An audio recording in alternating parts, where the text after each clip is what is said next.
ભારતના સમૃદ્ધ તેમજ ભવ્ય વારસાના ચિંતન અને ઘડતર માટે અનેક ઋષિમુનિઓ, સંતો, કલાકાર, વિદ્વાનો, સમાજશાસ્ત્રીઓ, વૈજ્ઞાનિકો, સાહિત્યકારો, શિક્ષણવિદો, રાજનીતિજ્ઞો, સમાજ સુધારકો વગેરેનો ફાળો અગત્યનો છે. એવા સમયે આજના મોડર્ન જમાનાને જૂના જમાના સાથે જોડવા માટે પુસ્તકો શ્રેષ્ઠ વિકલ્પ હોય છે. એવા સમયે પુસ્તકાલયોમાં વર્ષો જૂના પુસ્તકો હોય એ અત્યંત જરૂરી છે. ગુજરાતની ઘણી પુસ્તકાલયોમાં દુર્લભ પુસ્તકો છે, જેમાંની એક વીર નર્મદ દક્ષિણ ગુજરાત વિશ્વવિદ્યાલયની પુસ્તકાલય પણ છે.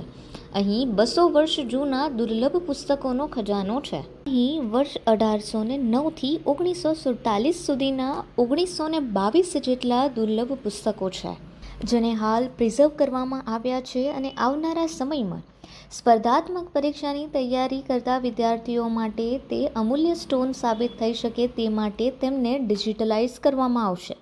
પ્રણામ. આપણી વીર નર્મદ દક્ષિણ ગુજરાત યુનિવર્સિટીમાં 1807 થી 1947 સુધીની 1822 જેટલા દુર્લભ અપ્રાપ્ય પુસ્તકો આપણી પાસે છે, જેને અમે પ્રિઝર્વ કરી રાખ્યા છે. અને અમે એક વર્ષની અંદર આ તમામ જે પુસ્તકો જે છે એને ડિજિટલ ફોર્મમાં ફેરવવાનું લક્ષ્ય રાખીએ છીએ. કારણ કે અત્યારે એ અલગ જગ્યાએ છે, પણ જ્યારે આજે સ્પર્ધાત્મક પરીક્ષાઓનો દોર છે ને જ્યારે યુનિવર્સિટીમાં સ્પર્ધાત્મક પરીક્ષાનું સેન્ટર પણ છે, ત્યારે વિદ્યાર્થીઓ ડિજિટલ ફોર્મેટમાં આવ્યા પછી એ જોઈ શકે અને સ્પર્ધાત્મક પરીક્ષામાં ખૂબ સારો દેખાવ કરી શકે. તેમજ વર્તમાનની જે પેઢી જે છે એ પેઢી પણ આપણા 150 વર્ષ જૂના અલગ અલગ પ્રકારનું જે સાહિત્ય છે એનું એ દર્શન કરી શકે અને પોતાના ભારત રાષ્ટ્રનો ઐતિહાસિક વારસાનો ગૌરવ મહેસૂસ કરી શકે. વીર નર્મદ દક્ષિણ ગુજરાત વિશ્વવિદ્યાલયમાં વિદ્યાર્થીઓ માટે પુસ્તકો, સામયિકો, નકશા સહિતના વિવિધ પ્રકારના વાંચન અને અભ્યાસલક્ષી સામગ્રીઓ ગ્રંથાલયમાં ઉપલબ્ધ છે. આમ તો અહીં 2.5 લાખથી વધુ પુસ્તકો છે, જેનો લાભ વિદ્યાર્થીઓ લઈ રહ્યા છે. પરંતુ તેમાં કેટલાક એવા પુસ્તકો પણ છે કે જે 150થી 200 વર્ષ જેટલા જૂના છે. તેના પૃષ્ઠ એવી હાલતમાં નથી કે વિદ્યાર્થીઓ તેનો ઉપયોગ કરી શકે, જેથી તેમને ડિજિટલ ફોર્મેટમાં લાવવાનો નિર્ણય યુનિવર્સિટી તંત્ર દ્વારા કરી દેવામાં આવ્યો છે. વિશ્વવિદ્યાલયના આ પરિસરમાં અભ્યાસ કરતા વિદ્યાર્થીઓ તેમજ જીપીએસસી અને યુપીએસસી જેવી સ્પર્ધાત્મક પરીક્ષાની તૈયારી કરતા વિદ્યાર્થીઓ માટે દિશા સૂચક બની શકે એવા કેટલાય પુસ્તકો અહીં છે. અહીં 1853માં પ્રકાશિત થયેલ બુદ્ધિ પ્રકાશ સામાયિકના અંક તથા 1904માં પ્રકાશિત થયેલી અને કવિ નર્મદ દ્વારા લખાયેલી નર્મકથા કોશની 3જી આવૃત્તિ જેવા અનેક દુર્લભ પુસ્તકો પણ છે. મારું નામ ડૉક્ટર પારુલ પટેલ છે. હું 1992થી યુનિવર્સિટીમાં જોબ કરું છું. હું લાઇબ્રેરિયન તરીકે અહીંયા હું ઇન્ચાર્જ લાઇબ્રેરિયન તરીકે કામ કરું છું. એ યુનિવર્સિટી લાઇબ્રેરી પુસ્તકની રીતે ઘણી સમૃદ્ધ છે. આશરે 2.5 લાખની ઉપરાંત બુક્સ છે, થીસીસ છે, પિરિયોડિકલ્સ છે, પછી આપણા રિસર્ચ માટેના જે આપણી પાસે બેક વોલ્યુમ્સ કહી શકાય એ પણ ઘણી મોટી સંખ્યામાં છે.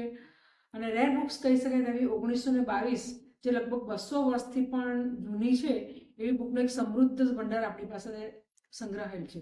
આ ઉપરાંત અહીં 1937માં પ્રકાશિત થયેલું નર્મદનું મંદિર, Indian speeches and documents on British rule વર્ષ 1821થી 1918, પંચતંત્ર, શ્રી સદબોધ મંદાર જેવા પુસ્તકો પણ છે. એટલું જ નહીં, અહીં કવિવર રવિન્દ્રનાથ ટાગોર રચિત સદયા યાને જીવનનો સાક્ષાત્કાર, વેદ માધુર્ય, ગાંધીજીના સત્યના પ્રયોગો અને આત્મકથા જેવા પુસ્તકો પણ છે, જે આજની પેઢીના જીવનને વેલ્યુ એડિશનના સિદ્ધાંતો પીરસી શકે એમ છે. આ ગ્રંથાલયમાં માત્ર ગુજરાત કે ભારત દેશના જ નહીં પરંતુ વિદેશી લેખકોના પુસ્તકો પણ છે, જેમાં 150 વર્ષ જૂના પુસ્તકો છે, જેમ કે the economic life of the ancient world, the chemical resistance of engineering material, the parliament of religious and religious Congress, Japan advance, અને આ ઉપરાંત શેક્સપિયરનું મિડસમર નાઇટ ડ્રીમ પુસ્તક કે જે સર એડમંડ ચેમ્બર્સ દ્વારા સંપાદિત કરવામાં આવ્યું હતું તે પુસ્તક.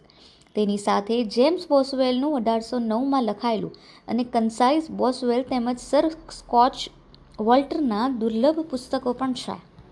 આપણી પાસે ઈસવીસન 1809થી 1937 સુધીમાં 2000 જેવા લગભગ 1922 નિયર બાય આપણી પાસે પુસ્તકો જે અલગ અલગ વિષયના, જે રેર કહી શકાય એવી પણ ઘણી છે એમાં, અને કેમેસ્ટ્રીથી સાયન્સથી માંડીને સાહિત્ય, સંસ્કૃત, હિન્દી, નર્મકોશ, બુદ્ધિપ્રકાશ જેવા અને ઘણા બધા વિવિધ વિષયો પર આપણી પાસે બુક્સ અને રીલ્સ તેમજ નકશાઓ સંગ્રહેલા છે.